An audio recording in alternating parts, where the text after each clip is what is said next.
মন্ত্ৰীগৰাকীৰ নিজৰ পইচাৰে ইয়াক আঁচনিৰ ধন দিয়ে নেকি নে মন্ত্ৰীগৰাকীৰ বাপেক আৰু মাকৰ পইচাৰে ইয়াক আঁচনিৰ ধন দিয়ে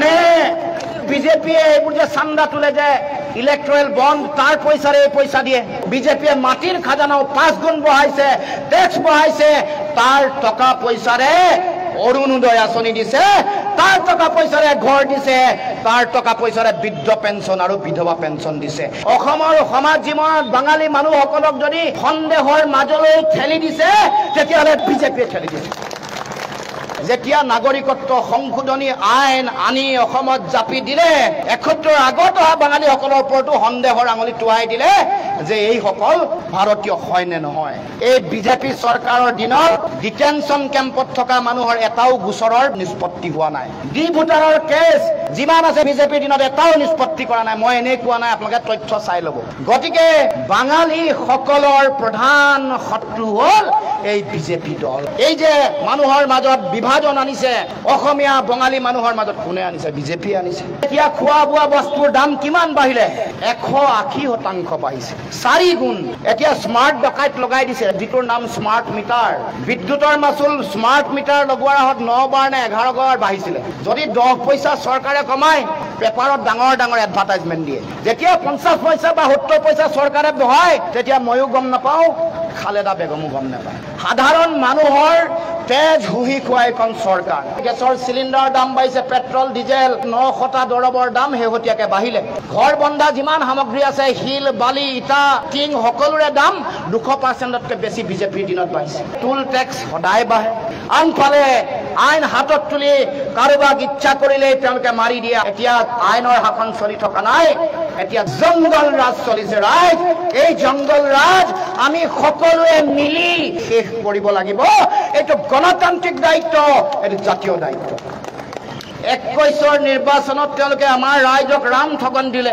কলে যে মাইক্ৰ ফাইনেন্সৰ পুৰা ঋণ ৰেহাই দিম সকলোকে দিম আৰু যিমান আছে সিমান দিম ঋণ ৰেহাই দিলে নেকি পুৰাটো দিয়া নাই 2-1 মানুহক দিছে এপাচি হাকত এটা জলকীয়া আৰু অলপ দিছে কিন্তু 95% মানুহে ঋণ ৰেহাই নাপালে আৰু আমাৰ গছ পুলি ৰুৱাই পিনে মানুহক পইচা দিয়া কথা আছিলে দিলেন নাই কোনোবা কলহ যাত্ৰা কৰা মানুহ আছে নেকি কলহ লৈ যে গৈছিলে থাকিব লাগে কবলৈ লাজ কৰে উজনি অসমতো মই মিটিং কৰোঁতে কলহ যাত্ৰা কৰিছিলে নেকি কোনো নকয় মনে মনে থাকে লাজ কৰে আৰু লাখপতি বাইদেউ বনাম কৈছিলে বনালে নেকি পইচা 10,000 আহিলে নেকি আরে বারে বারে বাকিত ভোট দিয়ে আৰু সেইকাৰণে ঠগিবলৈ চান্স পায় 21তো বাকিত ভোট দিছে মাইক্ৰ ফাইনেন্সৰ ঋণৰ নামত 24ৰ লোকসভা নিৰ্বাচনতো লাখপতি বাইদেউৰ নামত বাকিত ভোট দিলে আৰে 2বাৰ ৰাম ঠগন দিছে অৰুণোদয় আঁচনিৰ ভুৱা 2 নম্বৰী ফৰ্ম এখন চাৰিওফালে বিলাই দিছে বিলাই কৈছে এখন ফিলাপ কৰক নিৰ্বাচনৰ পিছতে পইচা পাব 11 মাহ গ'ল ক'ত পইচা পালে য'ত ভোট পোৱা নাই তাত অৰুণোদয় কাটি দিছে এতিয়া অৰুণোদয় আঁচনি কাটিবলৈ মেচিন লৈ আহিছে বিজেপিয়ে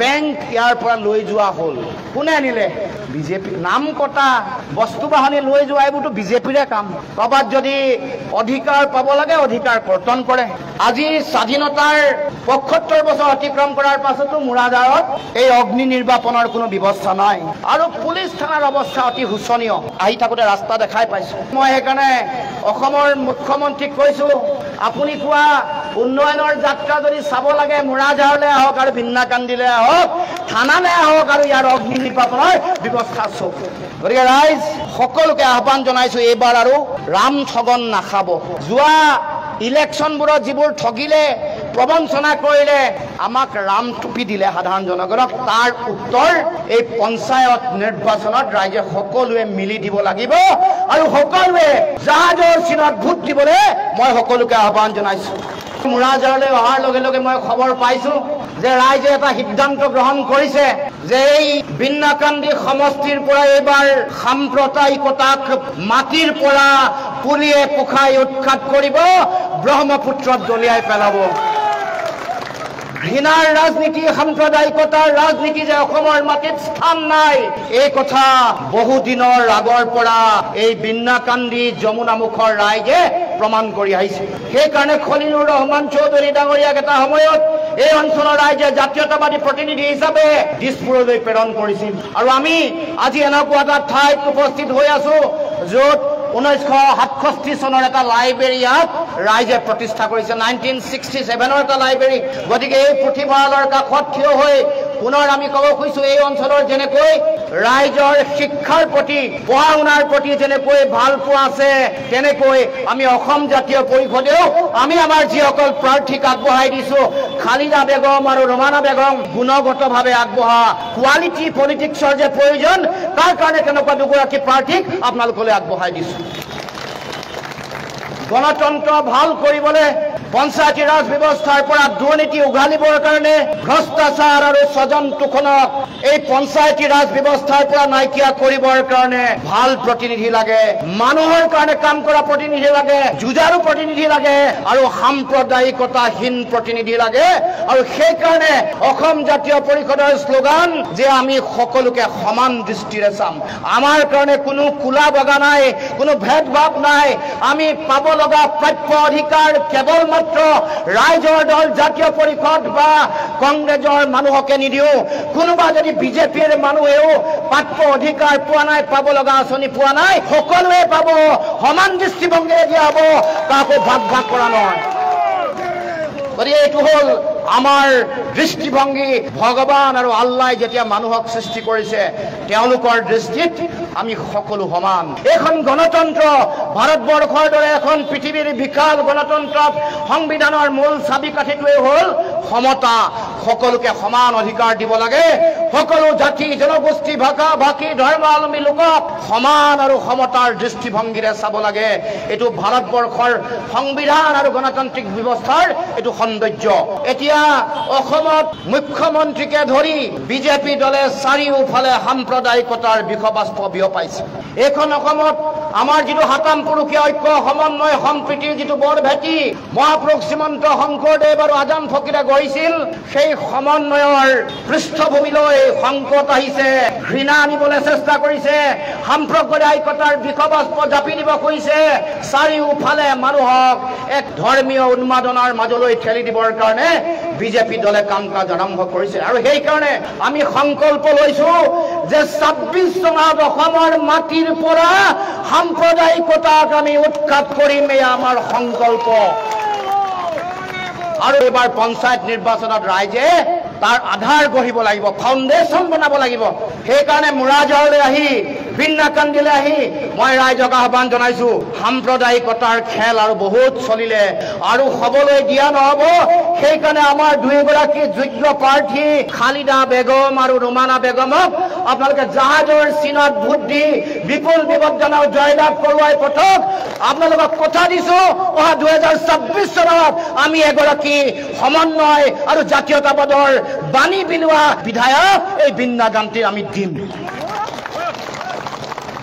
এই পঞ্চায়তী ৰাজ ব্যৱস্থাক আমি নিকাচ স্বচ্ছ কৰিবৰ কাৰণে আমি কাম কাজ কৰিব বিচাৰো আমাৰ দলৰ ইস্তাহাৰ যেতিয়া প্ৰকাশ হৈছে তাৰ আপোনালোকে চালে দেখিব যে গাঁৱৰ মানুহৰ হাতত যাতে বেছি ক্ষমতা থাকে পঞ্চায়তে নিজে নিৰ্ণয় কৰিব পাৰে যে মোৰ ক'ত ৰাস্তা বেয়া আছে কোনটো ৰাস্তা মই প্ৰথমে বনাব লাগিব ক'ত খোৱা পানীৰ অভাৱ ঘটিছে ক'ত চিকিৎসা পোৱা নাই কোনখন বিদ্যালয়ত ক'ত শিক্ষক নাই এইটো পঞ্চায়তী ৰাজ ব্যৱস্থাই নিৰ্ণয় কৰাৰ অধিকাৰ দিব লাগিব বিজেপিয়ে দিব নোখোজে কাৰণ দিছপুৰৰ পৰা দুৰ্নীতি কৰিব খোজে দিছপুৰৰ পৰা নিয়ন্ত্ৰণ কৰিব খোজে এগৰাকী মন্ত্ৰীয়ে আহি এই মুৰাজাৰত মানুহক দণ্ড দিবলৈ চেষ্টা কৰিছে কৈছে তেওঁলোকে হেনো ইয়াত আঁচনি দিয়ে তেওঁলোকক ভোট দিবই লাগিব মই প্ৰশ্ন কৰিব খুজিছো মন্ত্ৰীগৰাকীৰ নিজৰ পইচাৰে ইয়াত আঁচনিৰ ধন দিয়ে নেকি নে মন্ত্ৰীগৰাকীৰ বাপেক আৰু মাকৰ পইচাৰে ইয়াত আঁচনিৰ ধন দিয়ে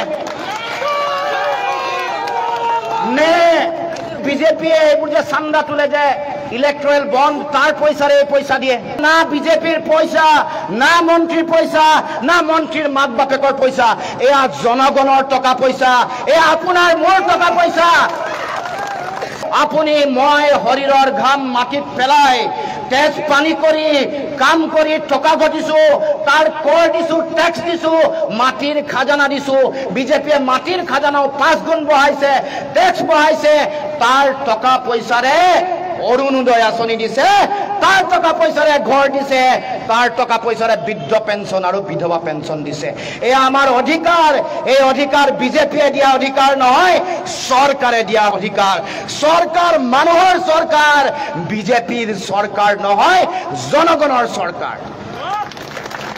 গতিকে ৰাইজ এই কথা আমি পাহৰি গলে নহব যে এয়া আমি বনোৱা চৰকাৰ আৰু প্ৰতিগৰাকী নাগৰিকৰ অধিকাৰ আছে, হক আছে। হিন্দুৱে হওক, মুছলমানেই হওক, শিখেই হওক, পাৰ্চীয়েই হওক, বুদ্ধই হওক, প্ৰতিটো ধৰ্মৰ মানুহে সমান অধিকাৰ পাব, সমান মৰ্যাদা পাব। আমাৰ দলৰ শ্লোগান হ'ল সমমৰ্যাদা, সম অধিকাৰ আৰু সম উন্নয়ন। এইখন সমাজত প্ৰতিগৰাকী মানুহে, প্ৰতিটো জাতি জনগোষ্ঠী, ভাষা ভাষী, ধৰ্মাৱলম্বী লোকে সমান মৰ্যাদা পাব লাগিব, সমান অধিকাৰ পাব লাগিব আৰু প্ৰতিটো অঞ্চলতে সম উন্নয়ন ঘটিব লাগিব।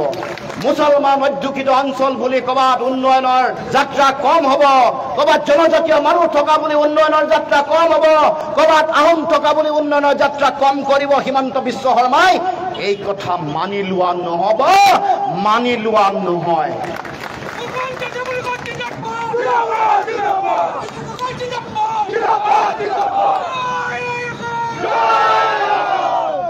ৰাইজ, এইবাৰ আপোনালোকে সিদ্ধান্ত ল'ব লাগিব। মই নিশ্চিত হৈছো যে আমাৰ দুয়োগৰাকী প্ৰাৰ্থী জিকিব, ৰুমানা বেগম আৰু খালিদা বেগম। কিন্তু আমাৰ মূল কথাটো হ'ল যে আমি এই দুগৰাকীক জিকাই পঠাৰ পাছত 26 ৰণকৌশল আমি তৈয়াৰ কৰিব লাগিব। 26 আমি লক্ষ্য স্থিৰ কৰি ল'ব লাগিব। কাৰণ এইবাৰ যদি অসমত সাম্প্ৰদায়িকতাৰ বিষ বাষ্প, মানুহৰ মাজত সংকীৰ্ণতা আৰু ঘৃণাৰ ৰাজনীতিক যদি অসমৰ ৰাইজে বাট এৰি দিয়ে, অসমৰ ৰাইজে যদি আশ্ৰয় দিয়ে, তেতিয়াহ'লে দেশৰ সংবিধান, দেশৰ গণতান্ত্ৰিক ঐতিহ্য পৰম্পৰা, দেশৰ সাংবিধানিক বিধি ব্যৱস্থা, এইবোৰৰ প্ৰতি প্ৰচণ্ড ভাবুকি আহিব। সমাজ, আমাৰ সমন্বয়, আমাৰ একতা, আমাৰ ভাতৃত্ববোধ এইবোৰ সম্পূৰ্ণ নাইকিয়া কৰি এটা স্বৈৰতান্ত্ৰিক ফেচিজিমৰ আৰম্ভণি কৰিবৰ কাৰণে আমাৰ এই বিজেপিৰ নেতা, পালি নেতাসকলে, শাসকসকলে তেওঁলোকে হাত পিটি আছে, ৰৈ আছে। আপোনালোকে এতিয়া সকলোৱে জানে যে এতিয়া খোৱা বোৱা বস্তুৰ দাম কিমান বাঢ়িলে। 180% বাঢ়িছে, 4 গুণ। যিয়ে নাম লওক, শিলগুটি মাৰিলে য'ত পৰিব, আলু, দাইল, মিঠাতেল, পিঁয়াজ, নিমখ, হালধি য'ত পৰিব, তাত দাম বৃদ্ধিৰ হাৰ 180%ৰ পৰা 220%। 4 গুণতকৈ বেছি। খাজানা 5 গুণ বাঢ়িল। এতিয়া স্মাৰ্ট ডকাইত লগাই দিছে, যিটোৰ নাম smart meter. Smart meter, smart ডকাইত হৈ মানুহৰ মাজলৈ আহিছে। টুল টেক্স সদায় বাঢ়ে।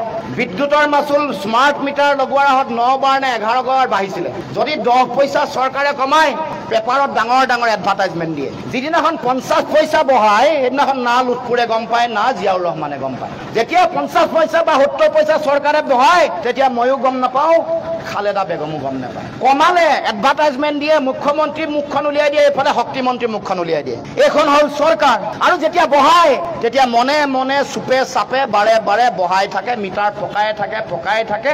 সাধাৰণ মানুহৰ তেজ হুহি খোৱা এখন চৰকাৰ, কমন মানুহৰ তেজ হুহি খাই চৰকাৰ চলাই আছে। আপোনাৰ মোৰ বন্ধু চৰকাৰ নহয়। কোনোবাই কৈছে যে বাঙালী মানুহসকলক ভোট বেংক বুলি কয়। আৰে কিহৰ কাৰণে বাঙালী মানুহসকল ভোট বেংক হ'ব? অসমৰ সমাজ জীৱনত বাঙালী মানুহসকলক যদি সন্দেহৰ মাজলৈ ঠেলি দিছে, তেতিয়াহ'লে বিজেপিয়ে ঠেলি দিছে। আমি একেলগে ককাই ভাইদৰে আছিলো। 71ৰ আগত আছিলে নে পিছত আহিছে আমাৰ বিচাৰ নহয়। 71ৰ পিছত অহাবোৰ ৰাষ্ট্ৰীয় নাগৰিকপঞ্জী এইবোৰ ঠিক ঠাক কৰিব, চিনাক্তকৰণ কৰিব, বহিষ্কাৰ কৰিব। আমি একেলগে ফুটবল খেলিছিলো।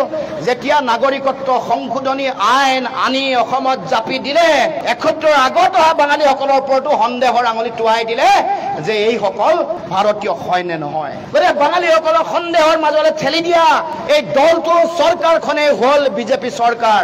এই বিজেপি চৰকাৰৰ দিনত ডিটেনশ্যন কেম্পত থকা মানুহৰ এটাও গোচৰৰ নিষ্পত্তি হোৱা নাই। ডি ভোটাৰৰ কেছ যিমান আছে বিজেপিৰ দিনত এটাও নিষ্পত্তি কৰা নাই। মই এনেই কোৱা নাই, আপোনালোকে তথ্য চাই ল'ব। গতিকে বাঙালীসকলৰ প্ৰধান শত্ৰু হ'ল এই বিজেপি দল। কেৱল মাত্ৰ উন্মাদনা সৃষ্টি কৰিয়ে আবেগত ৰাইজে ভোট নিদিব, যুক্তিৰে চাব।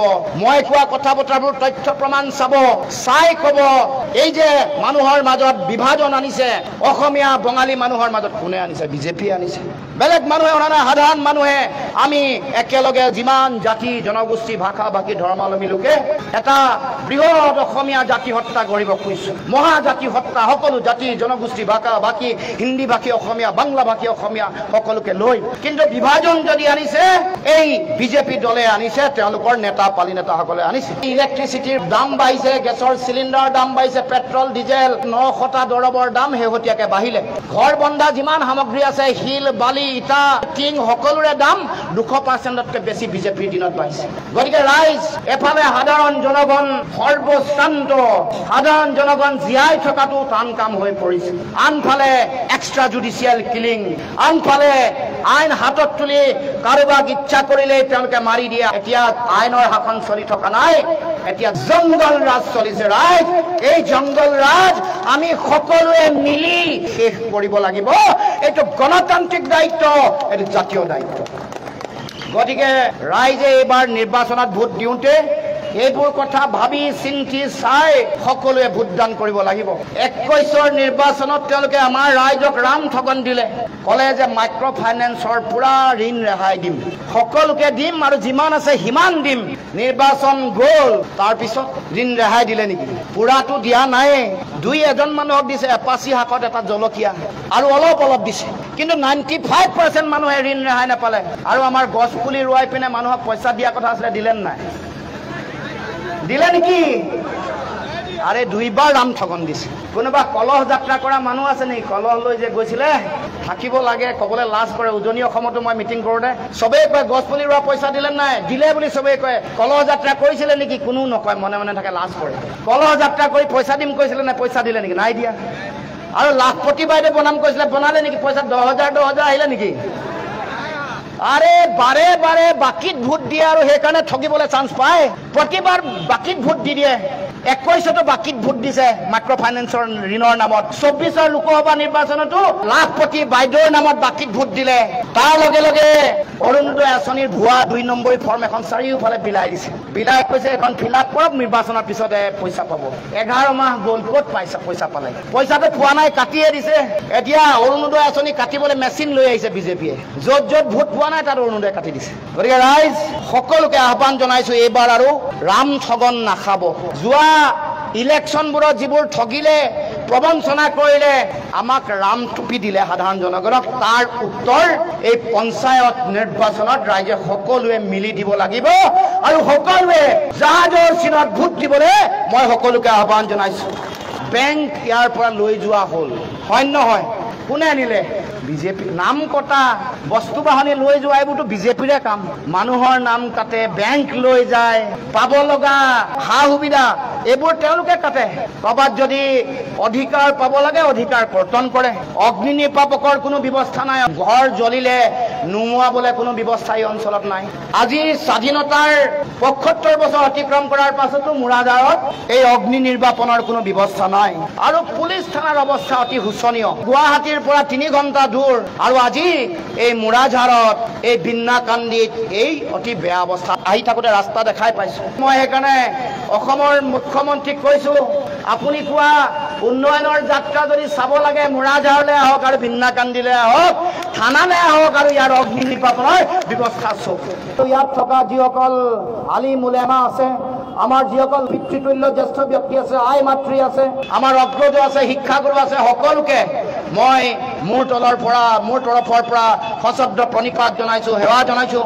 আপোনালোকৰ সকলোৰে পৰা আশীৰ্বাদ বিচাৰিছোঁ, সকলোৰে পৰা দুৱা বিচাৰিছোঁ, যাতে মই অসমৰ কাৰণে, অসমৰ মানুহৰ কাৰণে, অসমৰ মানুহৰ সমন্বয়ৰ কাৰণে, অসমৰ মাটিত সাম্প্ৰদায়িকতাক উৎখাত কৰাৰ এই সংগ্ৰামত এগৰাকী জাতীয় সৈনিক হিচাপে যাতে সদায় অসম মাতৃৰ সেৱা কৰি থাকিব পাৰোঁ, তাৰ কাৰণে যাতে ভগৱানে আৰু আল্লাই যাতে শক্তি দিয়ে, তাৰ কাৰণে সকলোৱে আশীৰ্বাদ কৰিব, সকলোৱে দোৱা কৰিব, তাৰ কাৰণে সকলোকে আহ্বান জনাই মই মোৰ বক্তব্য সামৰণি মাৰিছোঁ। 2 গৰাকী আমাৰ জিলা পৰিষদৰ প্ৰাৰ্থী, খালিদা বেগম মুৰাজাৰ জিলা পৰিষদৰ সদস্য আৰু বুৰুংতলী আঞ্চলিকৰ সদস্য ৰুমানা বেগমক জাহাজ চিনৰ ভোট দি বিপুলভাৱে জয়লাভ কৰোৱাই পঠাবৰ কাৰণে সকলোকে মোৰ তৰফৰ পৰা আহ্বান জনাইছোঁ। ধন্যবাদ। জয় অসম।